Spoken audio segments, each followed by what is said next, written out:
Puji Tuhan, dari tempat ini saya menyapa seluruh sidang jemaat yang hadir di tempat ini maupun yang beribadah di rumah masing-masing. Selamat sore, shalom. Shalom. Puji nama Tuhan dan selamat datang kepada calon mahasiswa yang sudah bergabung beribadah sore hari ini. Selamat datang di kota Surabaya. Semoga kalian diberkati Tuhan. Jika nanti diterima di setia. Mari Bapak Ibu yang dikasihi Tuhan, kita akan segera memulai ibadah kita pada sore hari ini. Kita akan menyanyikan pujian kepada Tuhan. Besar dan ajaiblah karyamu.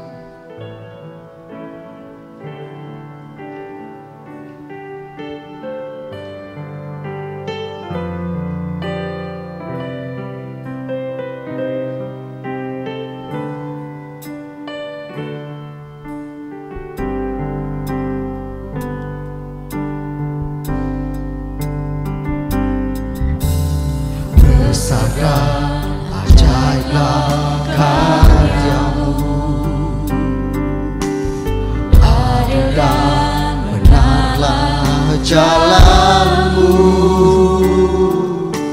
Raja segala bangsa yang maha kuasa, mulia namamu. Besar dan ajaib. Besar dan ajaiblah karyamu. Adil dan benarlah jalanmu,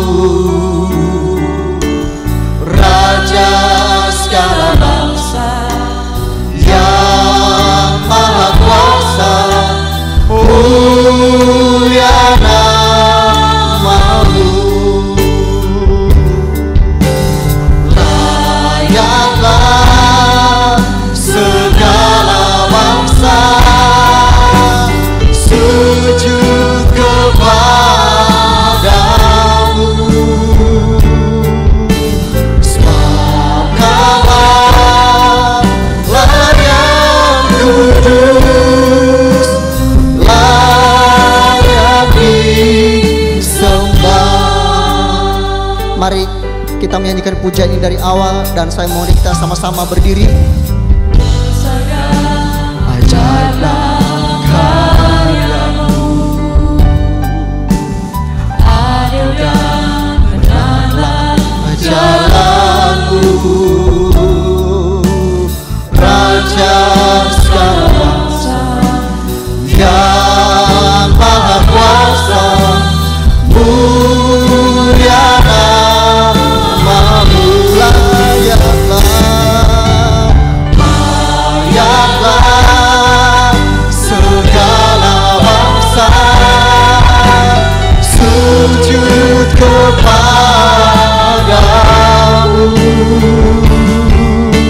sebab Kaulah yang kudus, layak disembah.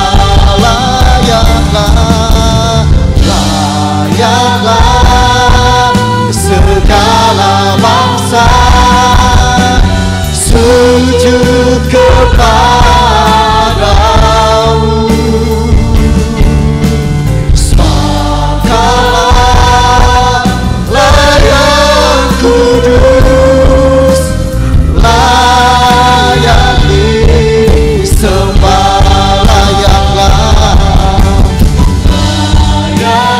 Dengan hormat saya mengundang Bapak Pendeta Sony Garing untuk memimpin kita dalam doa.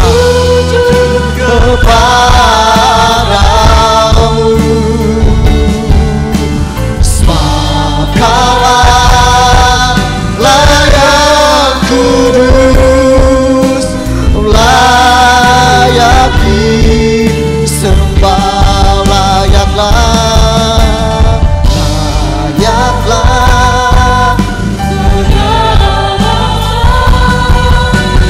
sujud kepadamu.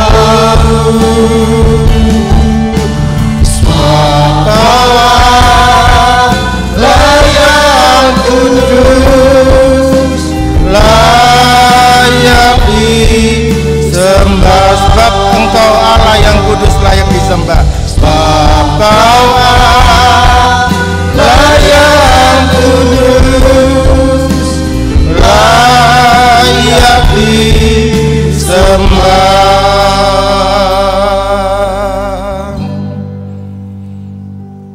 Besar Engkau Tuhan, Engkau layak ditinggikan, punyamulah kepujian, punyamulah kemuliaan. Sembah dan puji layak bagi Engkau, karena Engkau Allah yang hidup, Allah yang bertahta dalam kerajaan surga, tetapi Allah yang hadir di tengah-tengah kami. Allah yang hidup, memperhatikan, bahkan menyelamatkan kami. Engkau besar Tuhan dalam kehidupan kami. Terima kasih Tuhan untuk segala kebaikan Tuhan, untuk segala pertolongan yang Tuhan sudah nyatakan sampai kepada kami pada hari ini. Terima kasih Tuhan untuk kesempatan yang indah yang Tuhan sudah berikan bagi kami, sehingga kami boleh hadir di tempat ini untuk kembali menikmati kebenaran firman Tuhan, belajar firman Tuhan, belajar mengenal Engkau lewat firman Tuhan.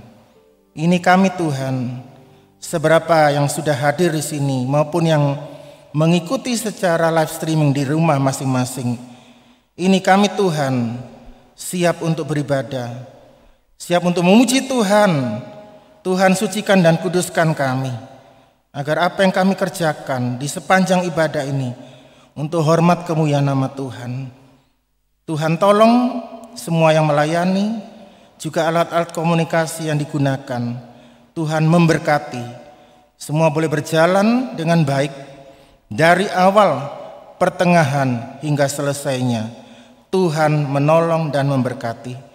Terima kasih Tuhan, hamba firman-Mu yang akan menyampaikan kebenaran firman, Tuhan urapi, Tuhan berkati.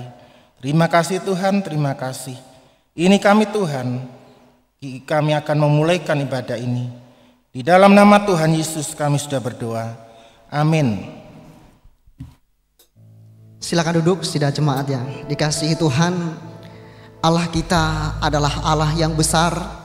Tidak ada seperti Dia yang boleh disembah yang ada di dunia ini. Hanya Dialah Allah yang layak disembah, karena kebesarannya yang layak untuk kita muliakan. Besarlah Tuhan dan layak dipuji.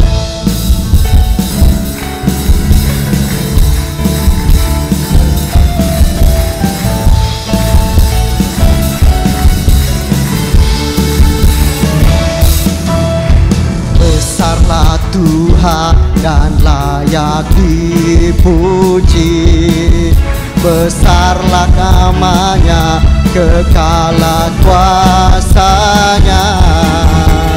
Aman berlindung dalam naungannya. Ya Allah bagi kita, di pihak kita. Terpujilah Tuhan, terbukti kuasanya. Nyata menunjukkan kasih-Nya pada kita. Sebab Tuhanlah bagi menyayangi kita. Terpujilah Tuhan, terbukti kuasanya. Yesus Allah perkasa.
Allah kita, Allah yang perkasa, tidak ada seperti Dia. Mari kita akan mendengarkan firman Tuhan sore hari ini. Kita akan datang lebih dalam lagi untuk dapat menikmati kebenaran firman Tuhan. Aku datang dan ku bersujud di hadapan-Mu.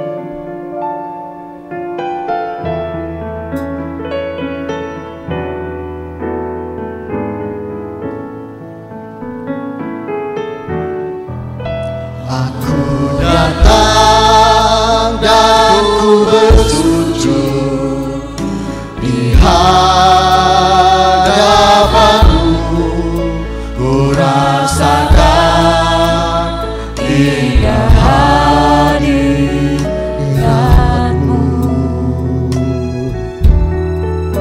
Telah ku buka mata hatiku dan seluruh jiwaku untuk ku nikmati firman-Mu.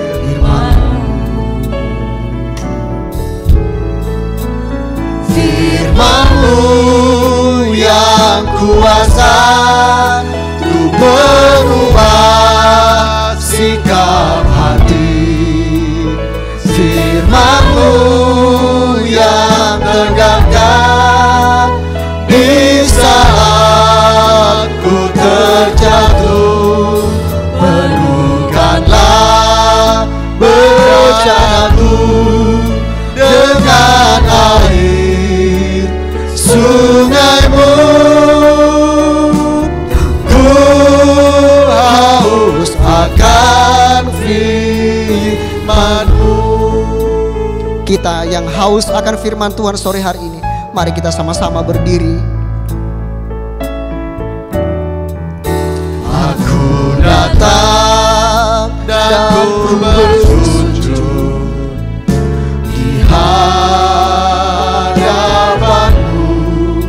Ku rasakan indah hadirat-Mu.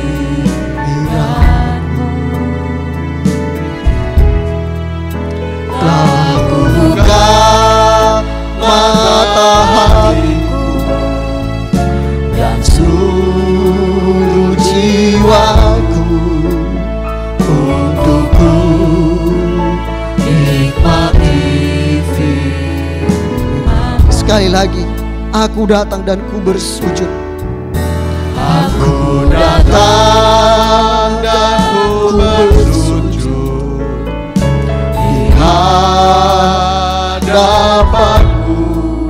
Ku rasakan indah hadirat-Mu. Kami buka hati kami, Tuhan. Buka mata hatiku Seluruh hidup kami, dan seluruh jiwaku supaya kami menikmati firman-Mu, Tuhan. nikmati Firman-Mu, Tuhan. firman-Mu yang kuasa untuk berubah sikap hati. Firman-Mu yang tegakkan di saat ku terjatuh. Penuhkanlah bencanaku dengan air sungai-Mu. Ku haus akan firman-Mu, Tuhan. Pelayanan selanjutnya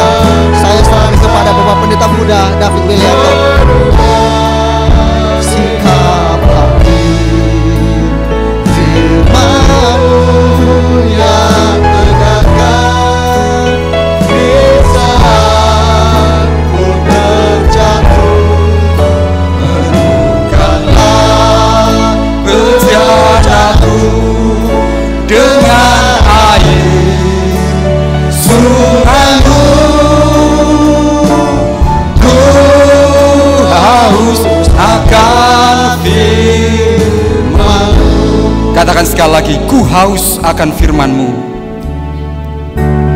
Ku haus akan firman-Mu.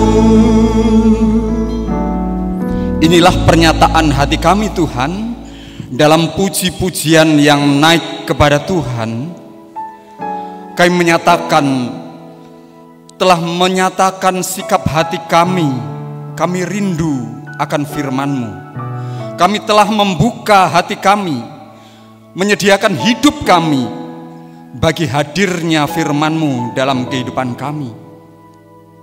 Oleh sebab itu Tuhan, dengan segala kerendahan hati, kiranya Tuhan boleh bekerja lebih lanjut di dalam hati kami dengan firman Tuhan.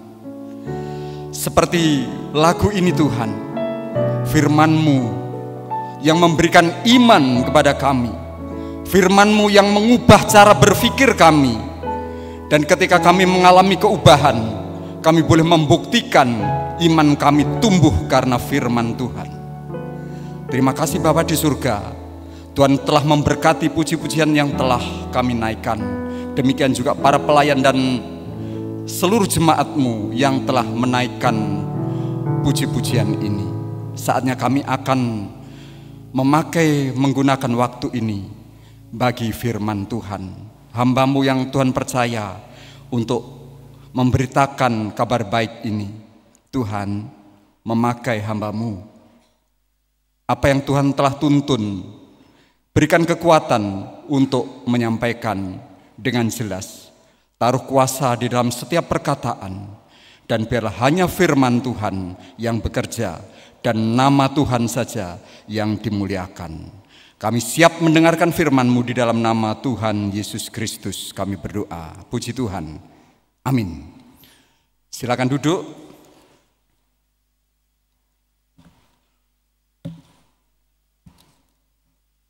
Saya mengucapkan selamat datang kepada jemaat, juga para hamba Tuhan yang sempat hadir pada sore malam hari ini. Dan saya sampaikan Shalom. Amin. Ya, ini PA kita yang ke-89.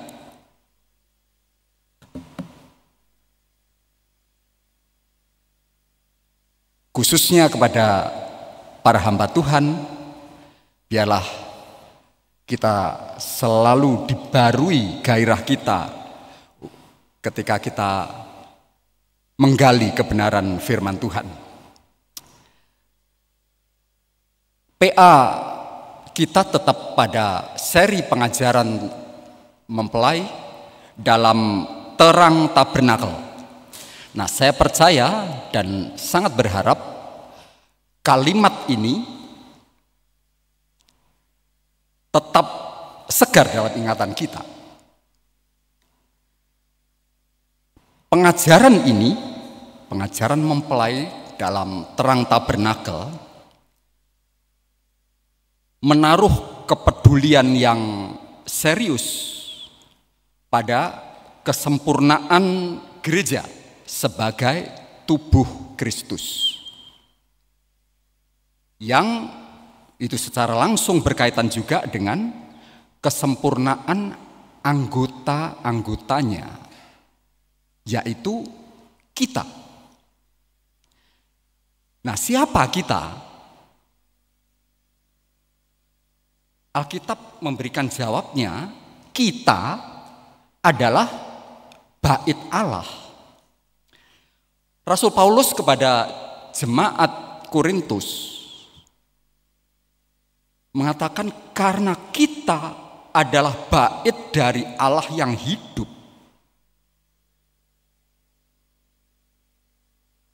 Menurut firman Allah ini. Nah, kemudian selanjutnya Rasul Paulus mengutip firman Tuhan di dalam Pentateuch atau kitab Taurat. Nah, jadi janji yang diucapkan oleh Rasul Paulus itu bukan janji yang baru. Ini adalah penggenapan dari janji Allah kepada bangsa Israel di masa lampau. Kita baca dulu ya. Imamat 26 ayat 11-12.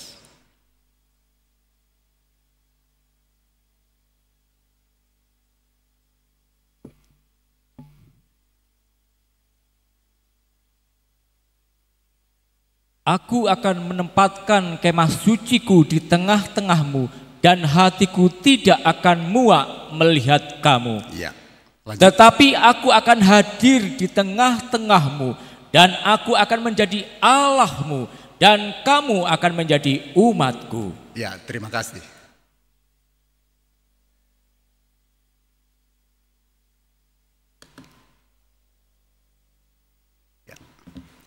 Janji Allah untuk menempatkan kemah suci atau tabernakel di tengah umatnya itu menunjukkan bahwa kehadiran Allah itu betul-betul nyata. Allah hadir di tengah umatnya tadi dikatakan. Hadir di waktu lalu dan kehadirannya itu berkesinambungan.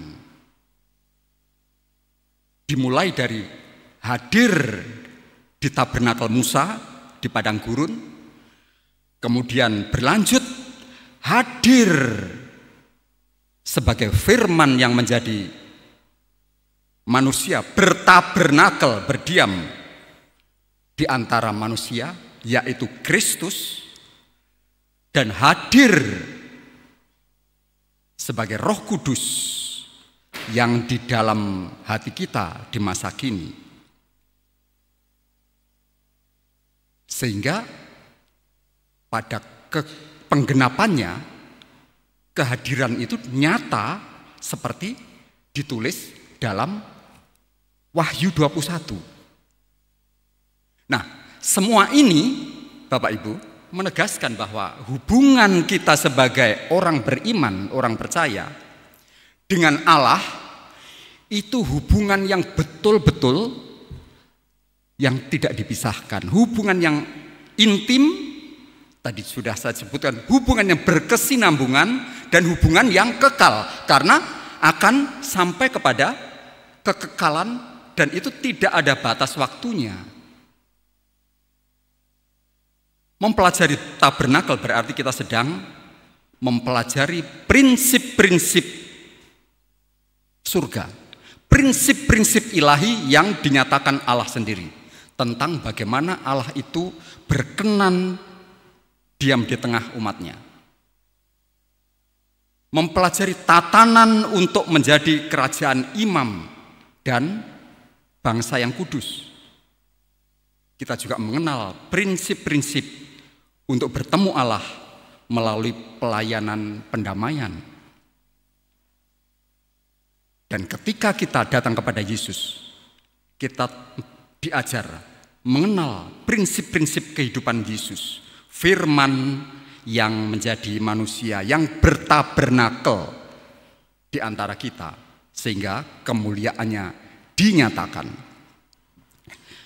Setiap kita belajar tabernakel, setiap bagian dari tabernakel itu berbicara tentang Kristus, tentang siapa Dia, itu pribadinya, tentang pengorbanannya, pelayanannya sebagai imam besar, dan segala kelengkapan untuk keselamatan yang Kristus sediakan bagi setiap orang percaya. Nah, karena itu ketika Wahyu 21 menyebutkan Yerusalem baru, kota yang kudus, kemah Allah atau tabernakel, pengantin perempuan mempelai anak domba, dan itu merujuk pada satu realitas yang sama, yaitu umat tebusannya yang akan hidup kekal bersama-sama dengan Allah dan Kristus. Kita semakin diyakinkan bahwa pengajaran tabernakel sangat penting untuk membangun gereja sebagai mempelai Kristus. Mari kita kembali ikuti perjalanan bangsa Israel di bawah pimpinan dari Tuhan setelah mereka keluar dari perbudakan Mesir. Mereka berjalan di padang gurun yang luas, tandus, atas titah Tuhan. Namun sewaktu-waktu atas titah Tuhan mereka juga harus berhenti dan berkemah. Ketika mereka berhenti, Allah tidak berdiam diri. Allah justru menggunakan waktu-waktu ini untuk membangun tatanan rohani, membangun tatanan sosial dari bangsa yang sebelumnya menjadi budak itu. Nah, dalam perjanjian lama khususnya kitab Keluaran, Imamat, Bilangan dan Ulangan, ada pola yang bisa menunjukkan terlihat jelas ketika Tuhan memberi hukum dan peraturan kepada umat Israel, itu dilakukan saat umat itu berkemah. Tetapi ketika mereka berjalan melanjutkan perjalanan, seringkali kisah yang kita dapatkan itu justru tentang pelanggaran dari umat itu. Saat mereka berkemah, Tuhan memberitahu hukum-hukum, memberitahu apa yang harus dilakukan. Tetapi saat mereka berjalan, kita melihat apa yang mereka lakukan. Dan sayangnya sering tidak sesuai dengan perintah Tuhan, tidak seperti titah Tuhan. Salah satu momen penting saat mereka berhenti di Gunung Sinai adalah ketika Tuhan memerintahkan persiapan dan penahbisan suku Lewi untuk melayani atau terlibat dalam pelayanan di kemah pertemuan di dalam tabernakel. Ketika Allah berdiam di tabernakel di tengah umat Israel, tugas Lewi ini menjadi sangat penting. Seperti tertulis dalam Bilangan 8 ayat 19, ditayangkan aja. Tuhan menyerahkan orang Lewi kepada Harun dan anak-anaknya untuk melayani tabernakel, mengadakan pendamaian bagi umat, dan menjaga agar umat Israel itu tidak terkena tulah saat mendekati tempat kudus. Nah, Tuhan menggunakan kesempatan Israel berkemah itu untuk membangun tabernakel.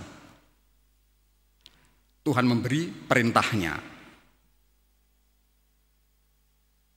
Itu dikerjakan salah satunya oleh suku Lewi di bawah pengawasan para imam. Dengan begitu, ibadah umat Israel bisa terselenggara dengan benar di hadapan Allah karena keterlibatan suku Lewi. Nah, apa relevansinya bagi kita sekarang? Bahwa penetapan suku Lewi ini tentu bukan hanya catatan sejarah kuno, tetapi juga mengajarkan prinsip hidup rohani tentang pelayanan. Dan ini menjadi dasar untuk memahami peran orang percaya dalam menyelenggarakan ibadah di gereja kepada Allah, terlebih ketika kita harus mengerti bahwa gereja kelak akan menjadi mempelai Kristus. Malam ini kita akan melanjutkan pemeriksaan kita di tempat mereka berhenti di Gunung Sinai. Salah satu perintah penting yang tadi sudah saya sebutkan, perintah Tuhan diberikan adalah mengenai persiapan dan penahbisan suku Lewi untuk melayani di dalam kemah pertemuan atau dalam tabernakel. Bapak Ibu, tentang Lewi, menariknya, nama Lewi itu sendiri berarti terikat atau bersatu atau pengikat. Makna Lewi, terikat, pengikat atau bersatu itu berasal dari kisah kelahirannya. Kita baca, itu bisa kita temukan dalam Kejadian 29 di ayat 34, di mana ibunya Lea berkata, "Sekali ini suamiku akan terikat kepadaku karena aku telah melahirkan 3 anak laki-laki baginya. Dengan demikian suaminya Lea itu, Yakub, itu menjadi lebih berpihak kepada Lea." Nah, dengan ini makna dari Lewi ini memberikan pemahaman yang kuat kepada kita saat ini bahwa Lewi adalah suku yang secara khusus terikat kepada Tuhan dan bergabung dalam pekerjaan pelayanan Tuhan. Itulah yang akan kita pelajari dan itu kita akan baca dalam Bilangan 8. Peristiwa pentahbisan Lewi, Bapak Ibu, tidak bisa kita katakan, ini suatu upacara yang enggak ada relevansinya terhadap kita. Sebaliknya, ini adalah dasar yang memberikan kita pemahaman tentang konsep pelayanan, konsep kekudusan, dan konsep panggilan Tuhan. Saya memberikan judul pembahasan malam ini dengan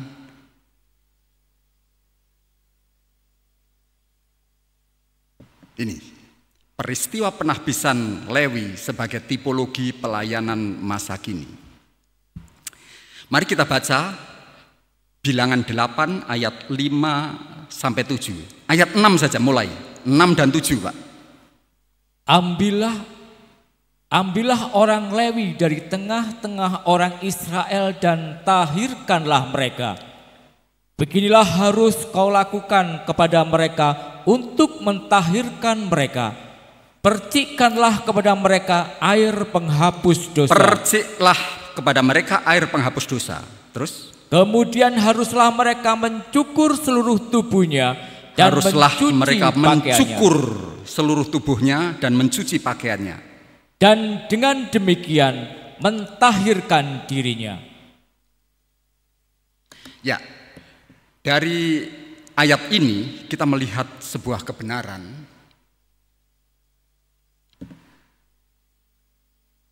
yaitu panggilan untuk melayani Tuhan itu adalah inisiatif dari Allah. Inisiatif ilahi, bukan inisiatif manusia. Orang Lewi melayani bukan mengajukan diri, mengusulkan diri. Lewi tidak melamar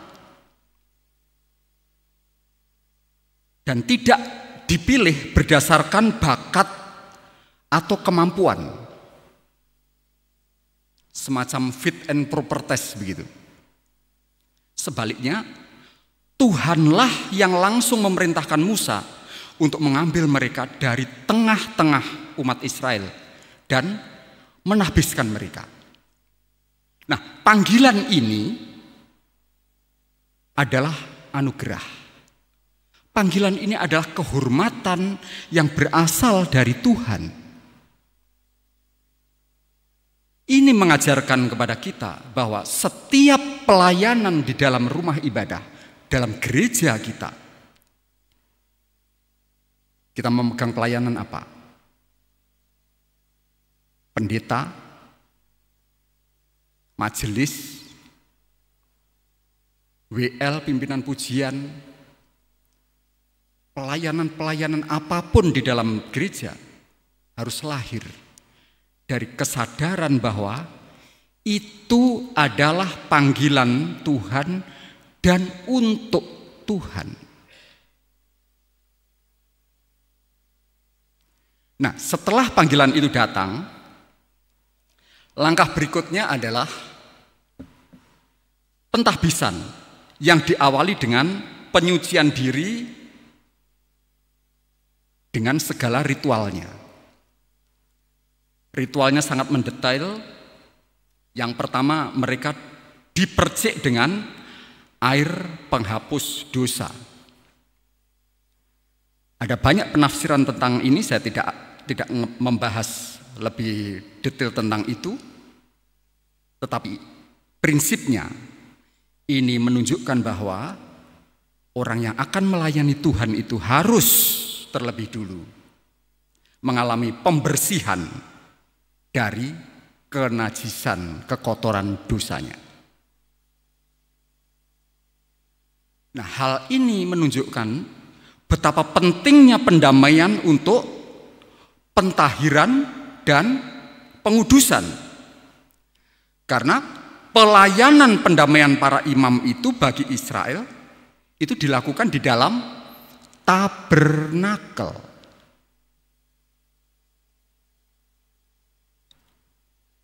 Kemudian mereka diperintahkan untuk mencukur seluruh bulu atau rambut mereka, lalu mencuci pakaian.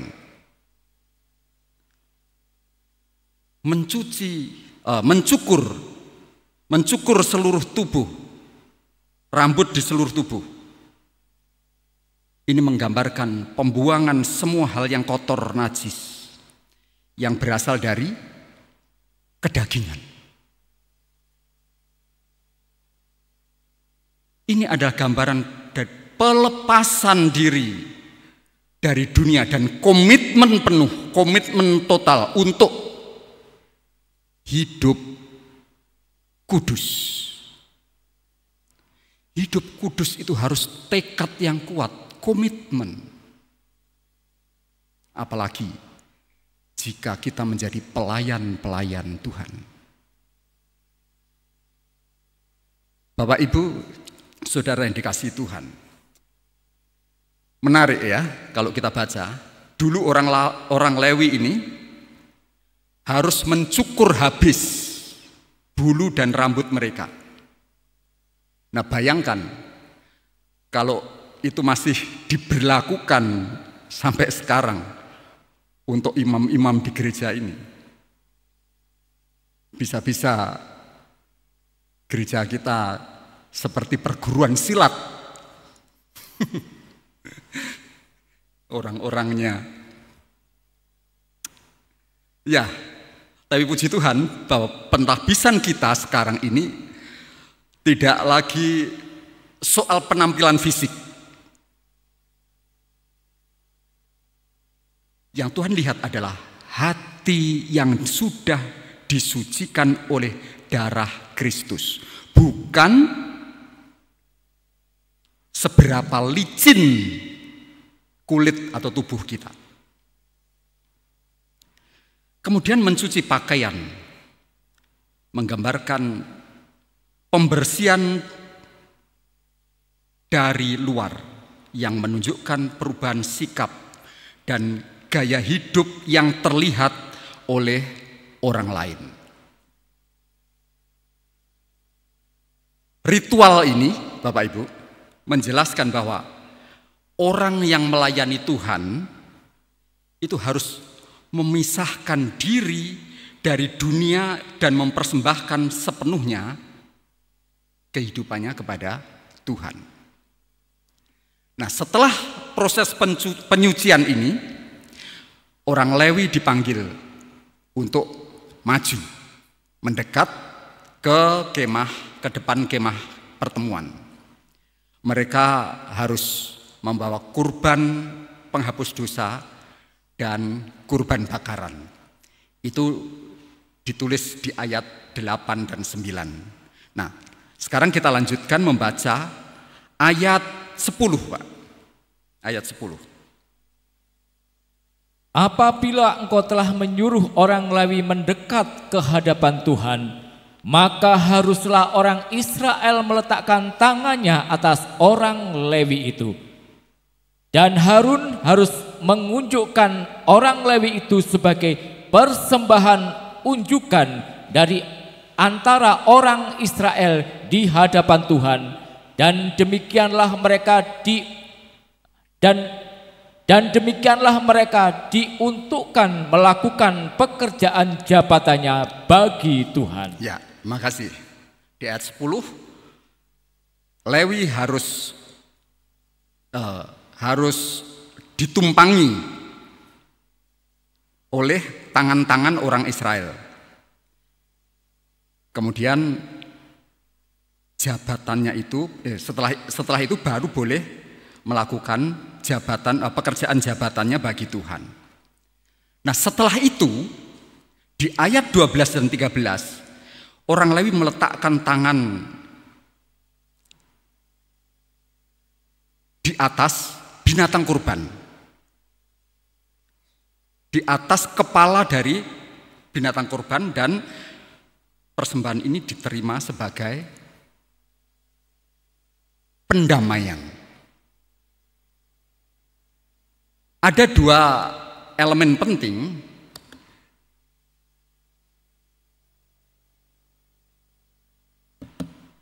dari ayat yang kita baca tadi. Sebentar, saya lihat dulu ya kerpean saya.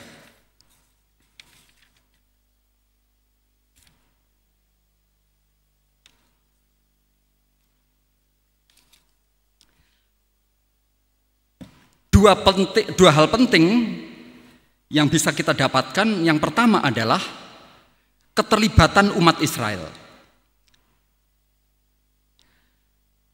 Kita perhatikan bahwa seluruh umat Israel dikumpulkan dan mereka meletakkan tangan ke atas orang Lewi, itu di ayat 10.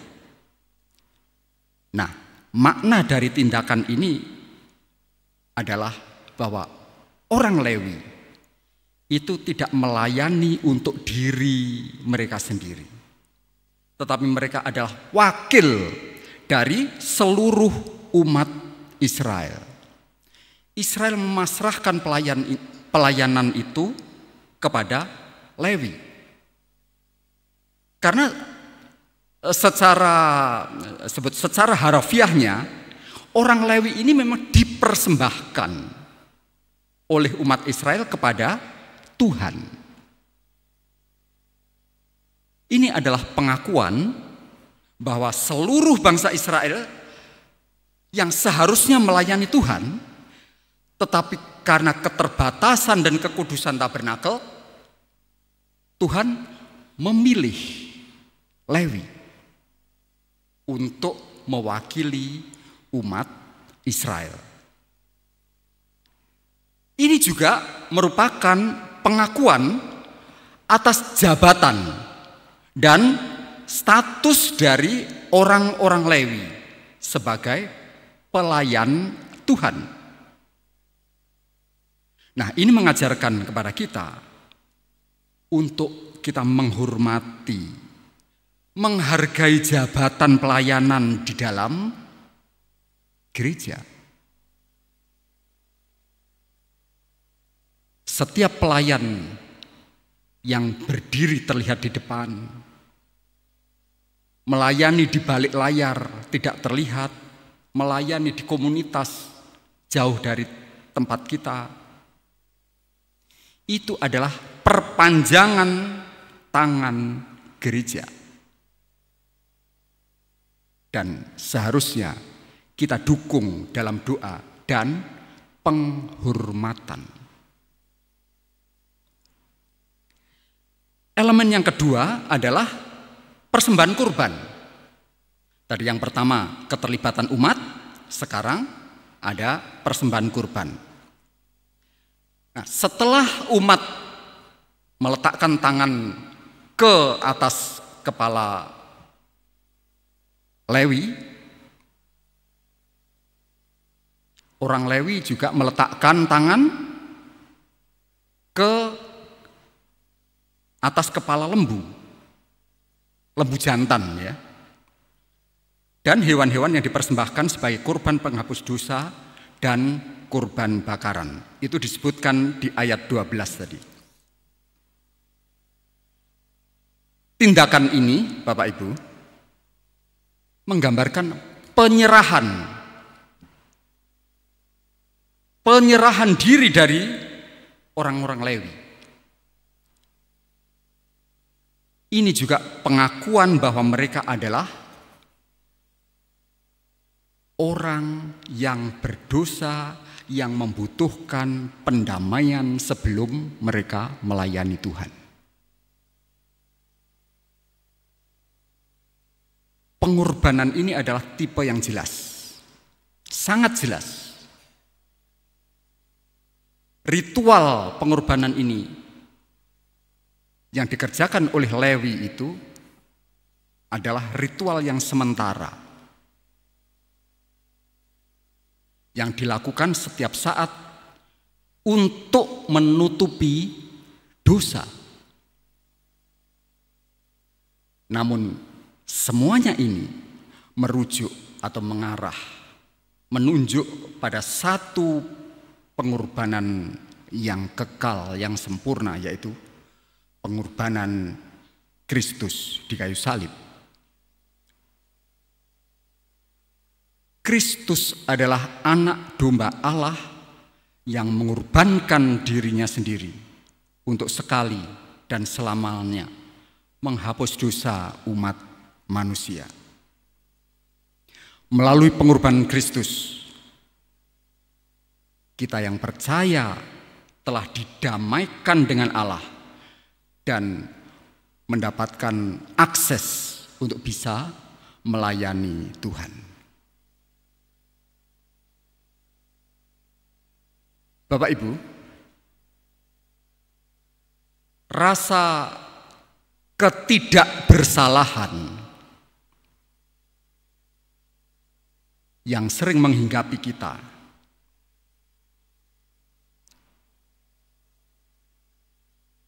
untuk melayani Tuhan itu menjadi akar kesombongan. Sebaliknya, selalu merasakan rasa bersalah dan tidak berarti, itu bisa juga menjadi penghalang kita melayani Tuhan. Dan itu harus didamaikan, diambil alih, dipakukan di kayu salib. Dan Kristus telah melakukan itu semua. Oleh sebab itu ketika kita memperingati pengorbanan Tuhan dalam perjamuan Tuhan, kita diingatkan bahwa kita sebenarnya telah dilayakkan untuk melayani Tuhan melalui pengorbanannya. Nah, ketika kita sudah ditebus oleh pengorbanan itu, tidak ada alasan kita menolak pelayanan yang dipercayakan kepada kita.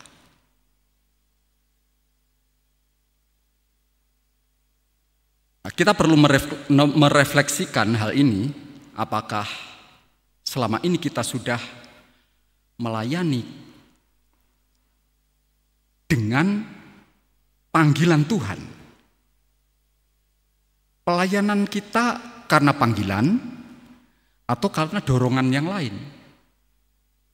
Apakah kita sudah melayani, mengalami pembersihan dari dosa melalui Kristus. Dan apakah kita menghargai dan mendukung para pelayan-pelayan Tuhan yang melayani di tengah-tengah kita? Panggilan untuk melayani adalah anugerah. Dan anugerah itu anugerah yang mahal. Dan pentahbisannya dimulai dengan hati yang suci, yang telah ditebus oleh darah Kristus. Itu bagian yang pertama. Sekarang saya masuk ke bagian yang kedua. Membahas ayat 14 sampai 19 dari Bilangan 8. Itu tentang penetapan peran dan tanggung jawab. Setelah Lewi ditahbiskan melalui ritual penyucian dan pengorbanan, Tuhan kemudian menetapkan peran dan tanggung jawab mereka. Nah, ini bukan sekedar tugas, melainkan juga penegasan tentang status mereka di hadapan Tuhan dan umat Israel. Mari kita baca pembacaan agak panjang 14 sampai 19, Pak. Demikianlah harus engkau mentahirkan mereka dari tengah-tengah orang Israel, supaya orang Lewi itu menjadi kepunyaanku. Barulah sesudah itu orang Lewi boleh masuk untuk melakukan pekerjaan jabatannya pada kemah pertemuan, sesudah engkau mentahirkan mereka dan mengunjukkan mereka sebagai persembahan unjukan. Sebab mereka harus diserahkan dengan sepenuhnya kepadaku dari tengah-tengah orang Israel. Ganti semua yang terdahulu lahir dari kandungan, yaitu semua anak sulung yang ada pada orang Israel, telah kuambil mereka bagiku. Sebab semua anak sulung yang ada pada orang Israel, baik dari manusia maupun dari hewan, adalah kepunyaanku. Pada waktu aku membunuh semua anak sulung di tanah Mesir, aku telah menguduskan semuanya bagiku. Maka aku mengambil orang Lewi ganti semua anak sulung yang ada pada orang Israel, dan aku menyerahkan orang Lewi dari tengah-tengah orang Israel sebagai pemberian kepada Harun dan anak-anaknya untuk melakukan segala pekerjaan jabatan bagi orang Israel di kemah pertemuan, dan untuk mengadakan pendamaian bagi orang Israel, supaya orang Israel jangan kena tulah apabila mereka mendekat ke tempat kudus. Terima kasih. Dari bagian ini ada beberapa poin yang penting kita dapat renungkan tentang yang pertama adalah status unik orang Lewi. Mereka adalah milik Tuhan sebagai pengganti anak sulung. Tuhan secara tegas menyatakan bahwa orang Lewi adalah kepunyaanku. Nah, status ini bukan kebetulan. Ini adalah hasil dari peristiwa Paskah yang di Mesir, di mana Tuhan menyelamatkan semua anak sulung Israel, mau itu anak manusia, anak hewan, dan menguduskan mereka bagi diri Tuhan sendiri. Namun sebagai pengganti dalam hal ini, Tuhan memilih mengambil suku Lewi sebagai miliknya. Nah, ini menunjukkan sebuah prinsip bahwa Allah memanggil dan memilih orang untuk pelayanannya berdasarkan anugerah, bukan hak.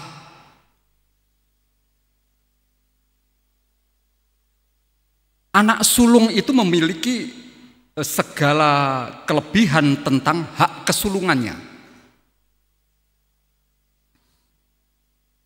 Tetapi Tuhan memilih Lewi sebagai pengganti semua anak sulung. Nah, hal ini mengajarkan bahwa semua orang percaya itu pada dasarnya adalah milik Tuhan. Tidak bisa disangkal itu. Tetapi Tuhan memilih dan memanggil orang-orang tertentu untuk tugas pelayanan yang spesifik, yang khusus, yang tertentu.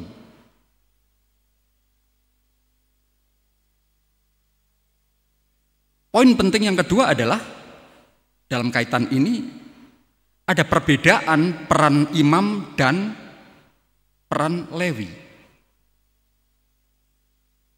Ada perbedaan yang jelas antara peran keturunan Harun, itu imam, dan orang Lewi. Para imam itu memiliki akses atau bisa menjangkau sampai ke tempat kudus dan bertugas di mezbah. Sedangkan Lewi itu bertugas membantu para imam dan mengurus kemah suci.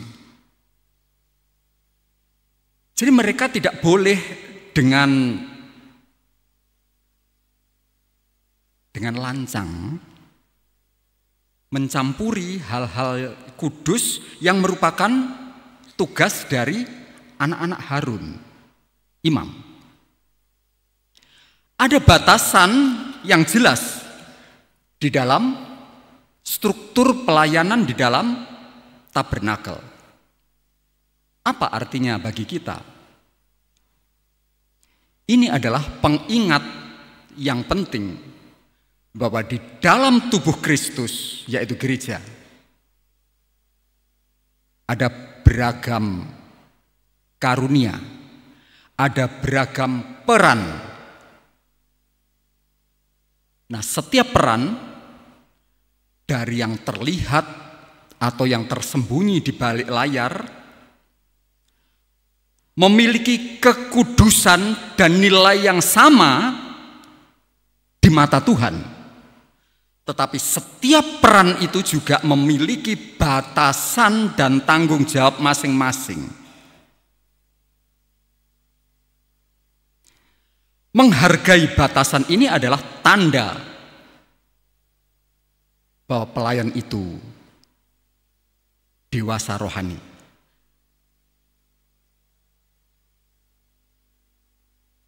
Menghargai tanda bahwa pelayan itu hidup dalam kerendahan hati. Minggu kemarin kita membahas soal ini di Lemah Putra maupun Johor. Jangan ada kesombongan, tetapi sebaliknya kenakan kerendahan hati. Teriakan Daud, kalau diterjemahkan pada era sekarang, Tuhan, saya tidak mengejar apapun yang bukan bagian saya. Saya tidak mengingini apa yang tidak Engkau berikan yang bukan bagianku. Dan saya bersedia menerima apapun yang Engkau tetapkan. Yang ketiga adalah peran mewakili umat dan mengadakan pendamaian. Orang Lewi diberikan kepada Harun dan anak-anaknya untuk melakukan pekerjaan jabatan orang Israel di kemah pertemuan. Dengan kata lain, Lewi itu bertindak sebagai wakil atau perantara dari seluruh umat. Salah satu fungsi terpenting dari Lewi ini adalah mengadakan pendamaian bagi orang Israel. Ini tidak berarti Lewi ini mendamaikan umat Israel dengan kekuatannya sendiri terhadap Tuhan, ya. Tetapi melakukan ritual-ritual, upacara, ritual-ritual pendamaian yang diperintahkan Tuhan agar Israel tidak terkena tulah ketika mereka mendekat ke tempat kudus. Jadi ada pengaman yang dikerjakan oleh Lewi ini yang mengamankan umat Israel. Nah, prinsip ini Bapak Ibu menjadi sangat penting karena orang Lewi sebagai perwakilan umat menunjuk kepada satu-satunya pengantara dan imam besar kita, yaitu Yesus Kristus. Ibrani 9 ayat 15 ditayangkan saja, menegaskan bahwa dia adalah pengantara dari perjanjian baru. Yesus adalah satu-satunya yang layak dan yang sanggup mengadakan pendamaian yang sempurna antara kita manusia dan Allah. Jadi Ibu Bapak, dari bagian ini kita bisa belajar beberapa hal. Panggilan pelayanan itu adalah anugerah, bukan karena kelayaan kita. Ada berbagai peran dan tanggung jawab dalam pelayanan yang harus kita hormati dan jalankan sesuai dengan panggilan kita masing-masing. Setiap pelayan kita pada dasarnya menunjuk kepada Yesus Kristus, Sang Pengantara Agung yang telah mendamaikan kita dengan Allah. Jadi dari sini kita bisa mendapatkan pemahaman betapa pelayanan seberapa kecilnya oleh pandangan manusia itu memiliki peran yang luar biasa. Karena pelajaran ini menyadarkan kita sedang menjadi pengantara Allah dengan yang kita layani, dan yang kita lakukan itu menunjuk kepada apa yang dikerjakan oleh Kristus kepada semua antara manusia didamaikan kepada Bapa. Kita perlu merenungkan hal ini, di mana posisi kita dalam pelayanan. Apakah melayani dengan kesadaran akan anugerah ini, atau apakah kita menghargai setiap peran pelayanan di dalam tubuh Kristus? Dan itu sudah kita lakukan atau belum? Tuhan kiranya menolong kita. Bagian yang ketiga,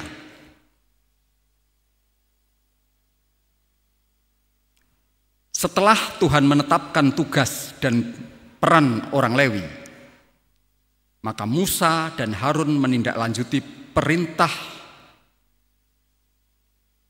dengan setia. Pelayanan itu dijalankan dan Musa, Harun, serta seluruh umat Israel dengan setia melakukan persis seperti yang Tuhan perintahkan mengenai orang-orang Lewi. Saya berharap pemikiran kita dibatasi dengan pembahasan Lewi ini, ya, penahbisan Lewi. Namun ternyata ada batasan yang juga ditetapkan oleh Tuhan. Nah, mari kita baca ayat 23 sampai 26. Tuhan berfirman kepada Musa, inilah yang berlaku bagi orang Lewi. Setiap orang yang berumur 25 tahun ke atas wajib bertugas supaya ia bekerja pada kemah pertemuan. Tetapi jika ia berumur 50 tahun, haruslah ia dibebaskan dari pekerjaan itu, sehingga tak usah ia bekerja lebih lama lagi. Ia boleh membantu saudara-saudaranya di kemah pertemuan dalam menjalankan tugas mereka, tetapi tidak usah lagi ia menjabat pekerjaan itu. Demikianlah harus kau lakukan kepada orang Lewi mengenai tugas mereka. Ya. Bagian ini mengajarkan kita dua hal penting.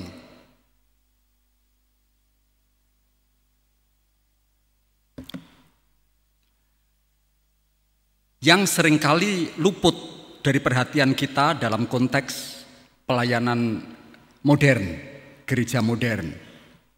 Yang pertama adalah batasan usia dan keterbatasan fisik.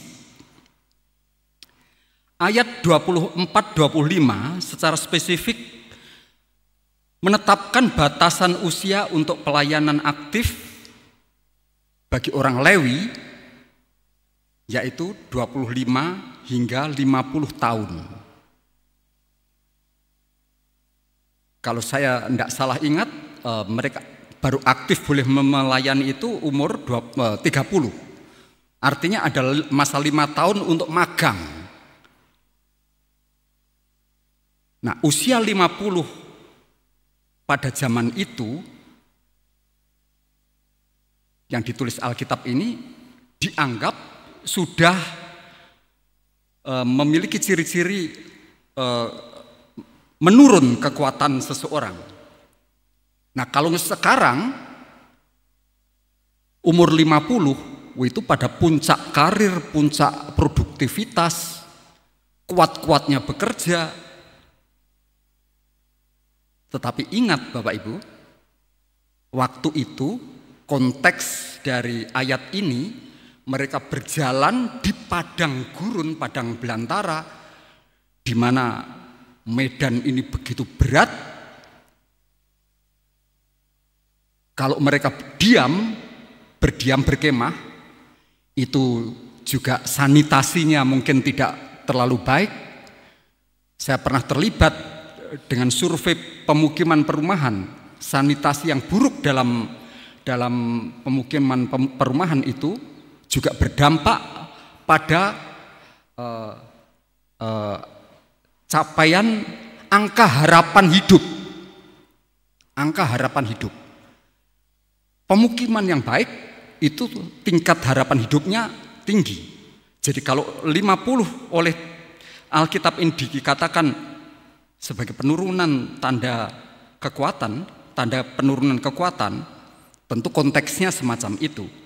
Sementara tugas-tugas dari Lewi ini adalah tugas-tugas yang menuntut kekuatan fisik.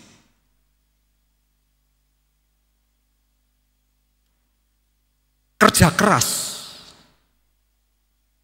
Dan pekerjaan-pekerjaan misalkan boleh dibayangkan mikul satu papan atau papan jenang berapa kilo itu. Kalau dengan tenaga yang loyo-loyo, waduh, atau juga kasihan yang mikul. Tapi Tuhan tahu mengatur sedemikian rupa. Apa yang dilakukan oleh Lewi, pekerjaan-pekerjaan itu bukan pekerjaan yang cocok dilakukan pada saat orang menurun kekuatannya, masa-masa kelemahan. Tugas mereka tidak ringan.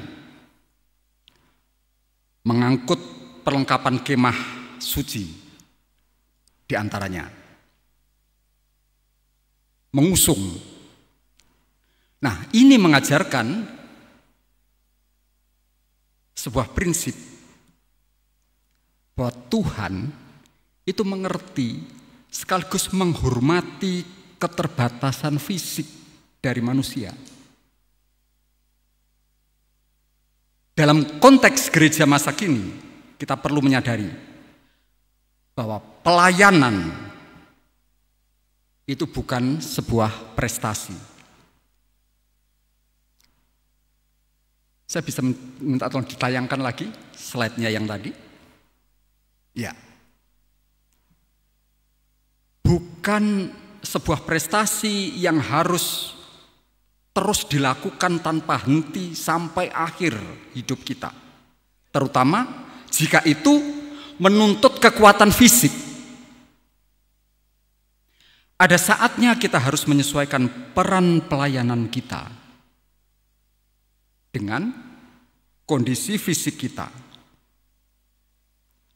Namun ini tidak berarti kita berhenti melayani. Tadi ada batas usia karena keterbatasan fisik, sekarang mengajarkan tentang penghargaan bagi peran senior. Ayat 26 menegaskan bahwa setelah mencapai usia 50 tahun orang Lewi itu harus berhenti dari pekerjaannya. Tidak lagi bekerja, melainkan membantu saudara-saudaranya di kemah pertemuan.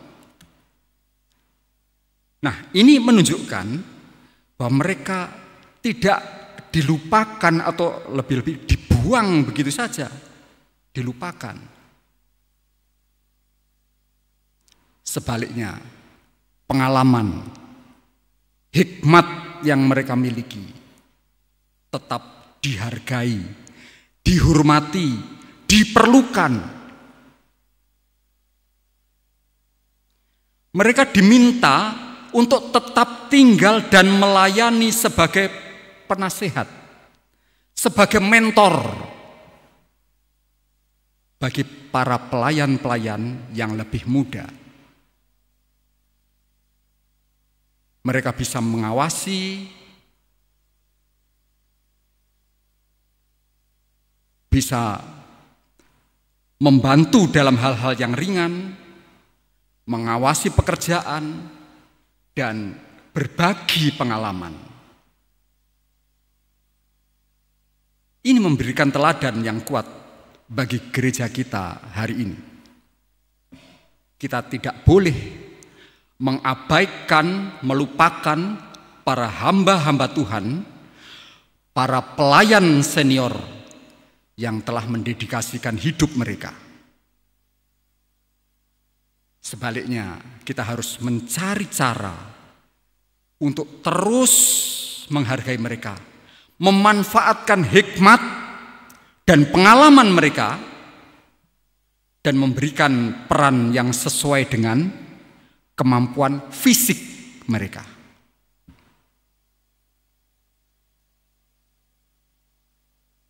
Kalau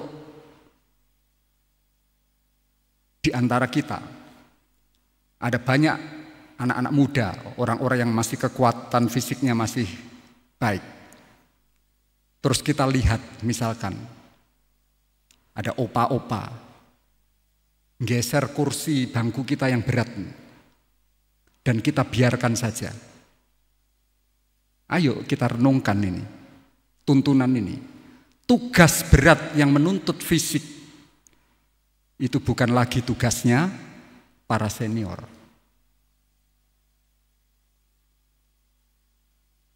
Pelayanan itu bukan lari cepat, sprint yang ada garis akhirnya. Tetapi pelayanan itu sebuah estafet yang harus terus disambungkan dari satu generasi ke generasi berikutnya. Ibu bapak yang dikasihi Tuhan, kitab Bilangan 8 ini bukan sekedar cerita tentang sejarah ritual kuno. peraturan-peraturan yang rumit. Kalau kita baca bisa membosankan. Kalau baca Alkitab sampai bilangan itu kan biasanya mulai semangatnya menjadi turun kan. Ternyata dialami bukan hanya saya. Teman-teman di kelas juga cerita hal yang sama ketika membaca bilangan.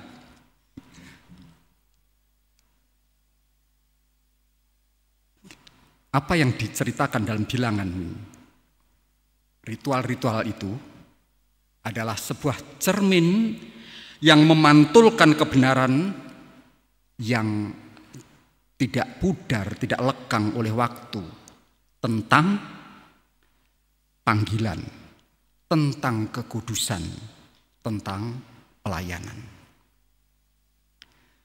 Saya mengajak kita merangkum kembali poin-poin penting yang sudah kita bahas dalam pelajaran ini. Pelayanan adalah panggilan ilahi. Dimulai dari panggilan Tuhan. Dan itu bukan oleh dorongan lain, apalagi ambisi pribadi. Pelayanan itu membutuhkan hati yang sudah dibersihkan dari dosa melalui pengorbanan Kristus. Pelayanan adalah representasi umat. Kita melayani sebagai wakil dari umat. Bukan untuk diri sendiri. Dan kita harus menghargai setiap peran yang dikerjakan oleh para pelayan. Peran apapun peran pelayanan harus kita hargai. Ada tanggung jawab dan ada batasan. Tuhan menetapkan peran dan batasan yang harus kita hormati. Dan ini berlaku juga khususnya oleh keterbatasan fisik.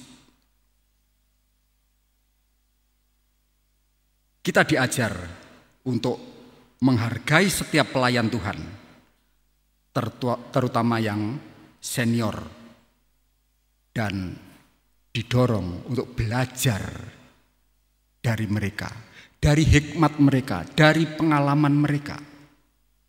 Bagaimanapun juga, para senior sudah pernah mengalami, sementara kita masih baru mencari tahu.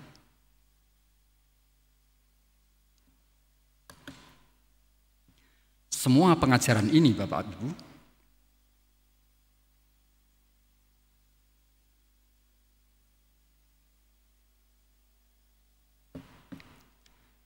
pada akhirnya menunjuk kepada satu pribadi yang sempurna, yaitu Yesus Kristus.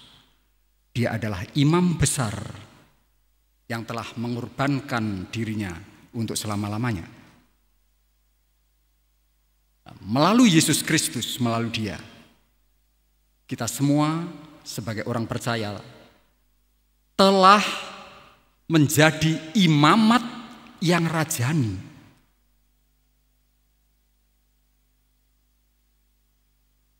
Di 1 Petrus 2 ayat 9.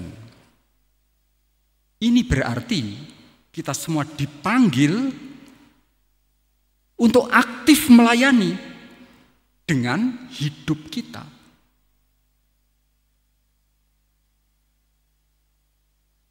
Oleh karena itu, mengakhiri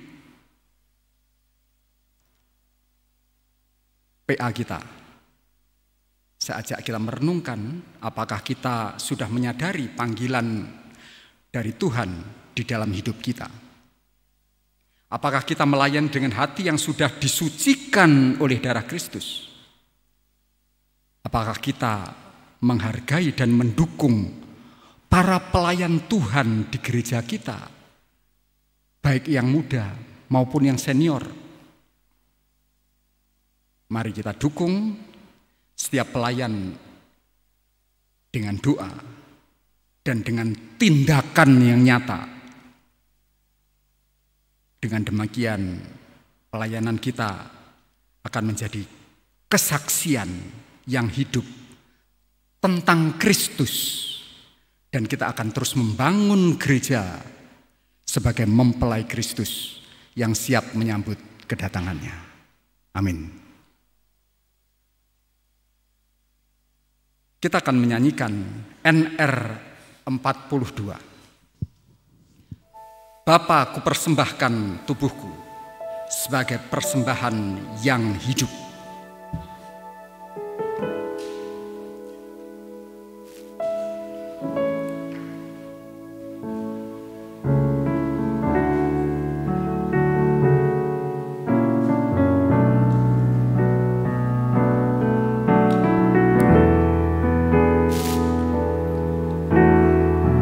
Persembahkan tubuhku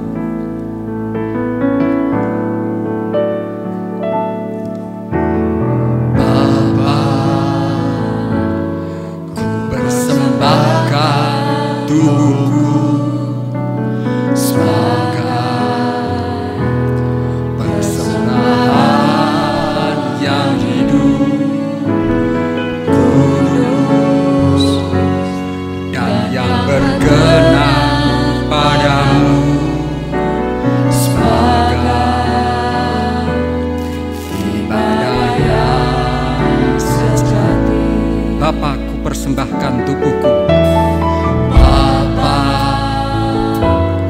ku persembahkan tubuhku sebagai persembahan yang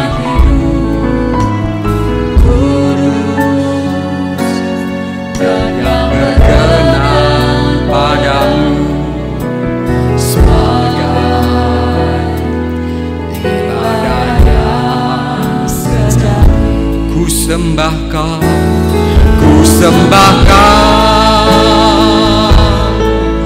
Tuhan, ku sembahkan Tuhan, ku serahkan hidupku kepadamu untuk kemuliaan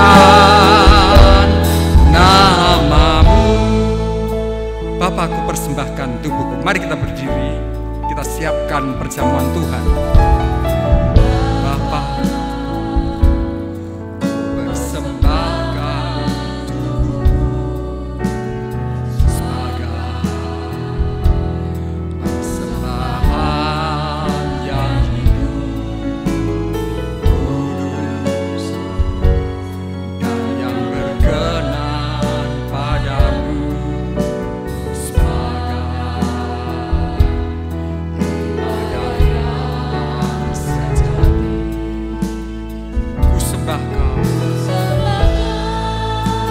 Kami memuji Engkau Tuhan. Inilah kehidupan kami.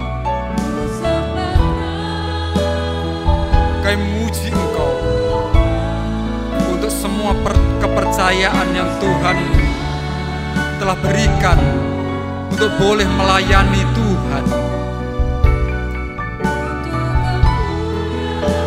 Hidup kami untuk kemuliaan. Ku sembah Kau, ku sembah Kau. Mari kita angkat roti.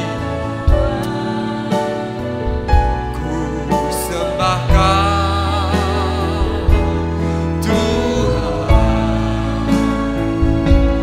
ku serahkan hidupku kepadamu untuk kemuliaan nama-Mu. Kami memuji Engkau Tuhan. Kami bersyukur untuk pengajaran yang Tuhan pahamkan atas kehidupan kami jemaat-Mu. Untuk kami boleh menghargai apa yang Tuhan telah percayakan dalam setiap kesempatan melayani Tuhan. Sebenarnya kami tidak layak untuk itu Tuhan. Engkau melayakkan kami hanya karena anugerah-Mu. Kami tidak berhak untuk itu. Apalagi ketika kami melihat dosa-dosa kami. Tetapi rahmat-Mu yang besar telah mengambil alih itu semua dan melayakkan kami. Tuhan, Engkau mengajar pelayanan kami bukan untuk kami sendiri, tapi kami sedang menjadi perantara umat untuk datang kepada Tuhan. Di dalamnya kami boleh belajar apa yang Tuhan telah lakukan ketika Engkau menjadi pengantara antara manusia dengan Allah melalui pengorbanan Yesus di kayu salib. Sekarang ini Tuhan, kami akan memperingati peristiwa besar yang telah Tuhan kerjakan di kayu salib, yang melayakkan kami melayani Tuhan. Dengarkan firman Tuhan. Sebab apa yang telah kuteruskan kepadamu telah aku terima dari Tuhan, yaitu bahwa Tuhan Yesus pada malam waktu ia diserahkan, mengambil roti, dan sesudah itu ia mengucap syukur atasnya. Ia memecah-mecahkannya dan berkata, "Inilah tubuhku yang diserahkan bagi kamu. Perbuatlah ini menjadi peringatan akan aku." Amin. Kita makan di dalam nama Tuhan Yesus Kristus.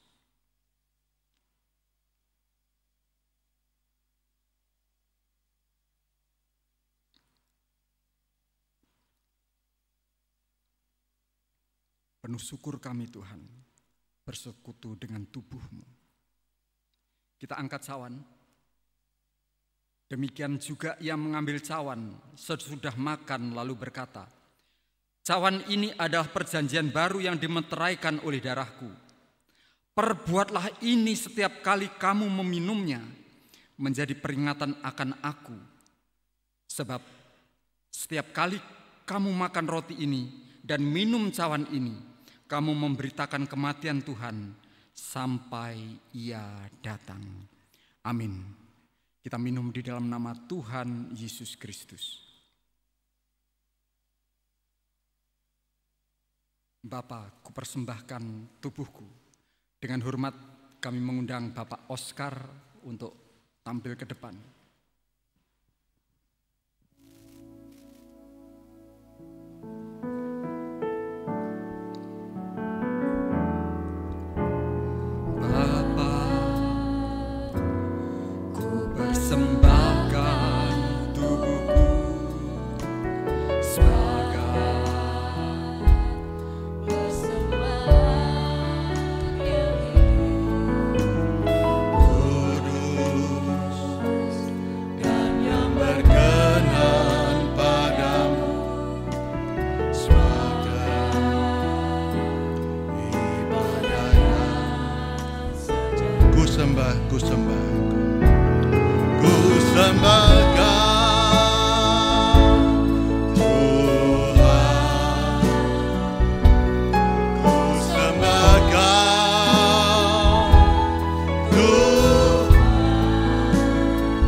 Dengan sadar, bukan dengan satu kebiasaan.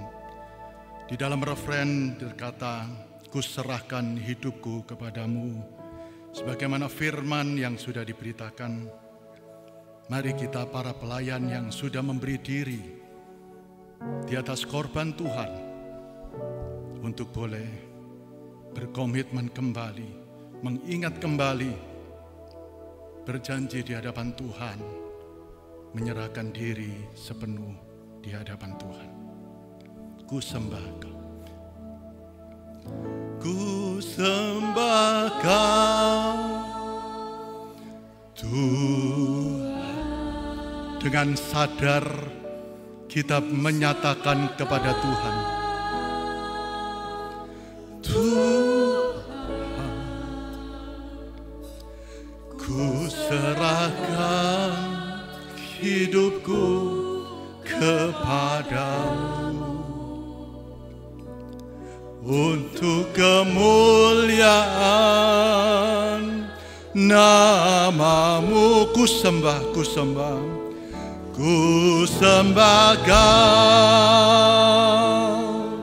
Tuhan. Ku sembah Kau, Tuhan. Secara pribadi kita berbicara kepada Tuhan.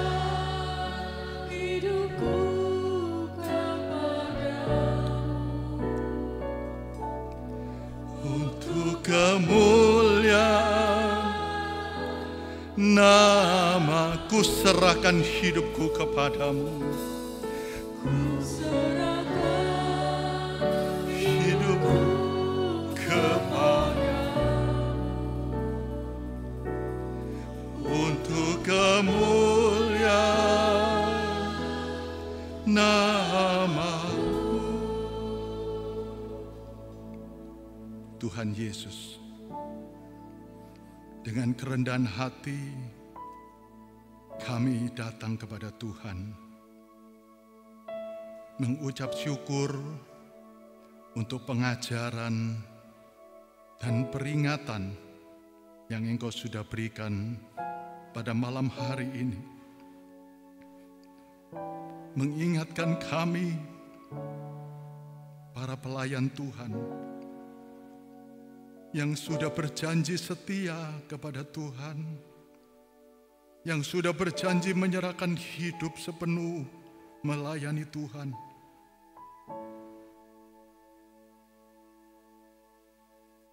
Kami mengucap syukur akan firman-Mu.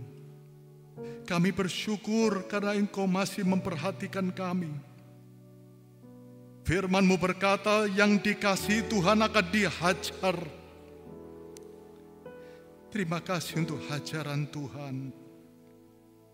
Terima kasih Engkau masih mengingatkan kami. Terima kasih Tuhan. Terima kasih bahwa firman-Mu hari ini pun juga diperlengkapi dengan tubuh dan darah Yesus, di mana pelayanan kami didasarkan akan korban-Mu. Terima kasih Engkau mengingatkan kami kembali bahwa pelayanan kami bukan dibayar dengan harga yang murah, tetapi dengan harga yang mahal, seharga korban Kristus. Kami berterima kasih untuk peringatan Tuhan pada hari ini. Ampuni kami kalau selama ini kami melayani Tuhan semau kami dan menurut apa yang kami mau. Tuhan, pimpinlah kami, khususnya kami yang sedang bergumul untuk mengerti kehendak dan rencana Tuhan, di mana Tuhan akan menempatkan kami sebagai pelayan-Mu, sehingga kami melayani bukan berdasarkan kemauan dan kondisi kami, tetapi kami melayani sesuai dengan kehendak Tuhan. Pimpinlah setiap kami yang sedang bergumul mencari jawaban Tuhan, di mana Tuhan berkenan menempatkan kami. Terima kasih Tuhan untuk hal yang indah, untuk hal yang penting, untuk hal yang sering kami lupakan. Tuhan sudah ingatkan kembali. Kami berterima kasih. Pada malam hari ini kami tidak menyia-nyiakan waktu.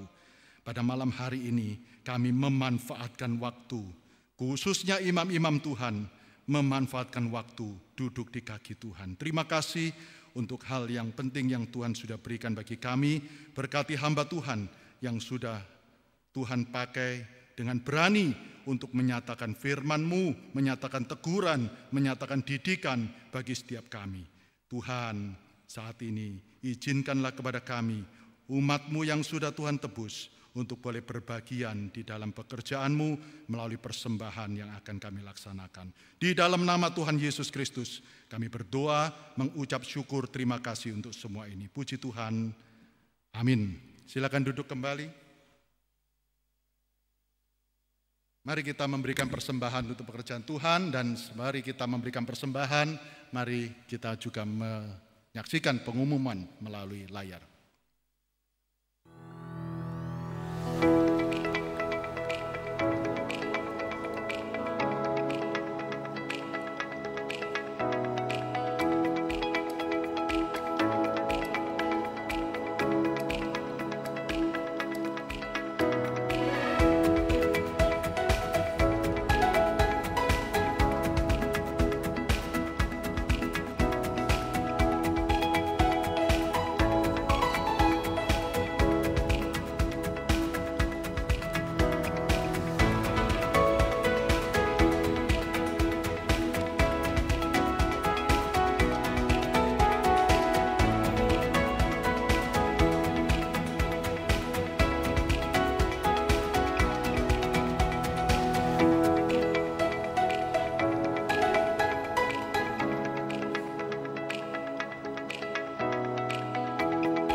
Harap memperhatikan beberapa pengumuman tambahan.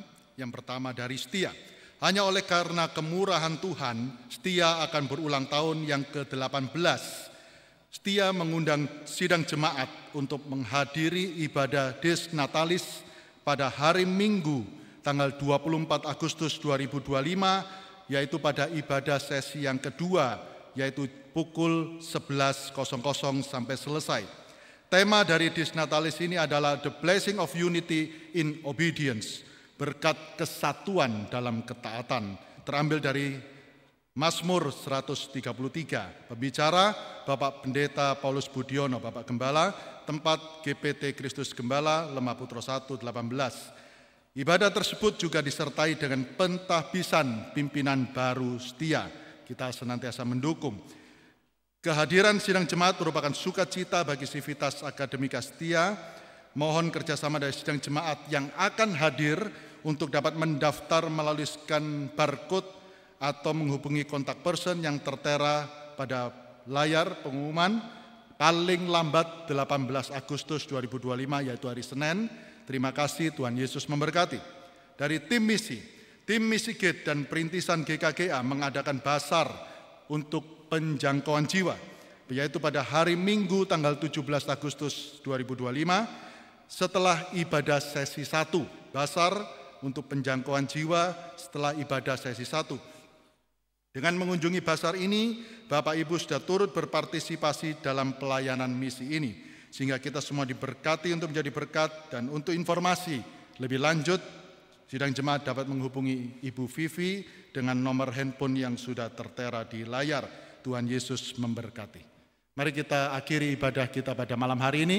Mari kita sidang jemaat semua bangkit berdiri dan kita akan menerima berkat.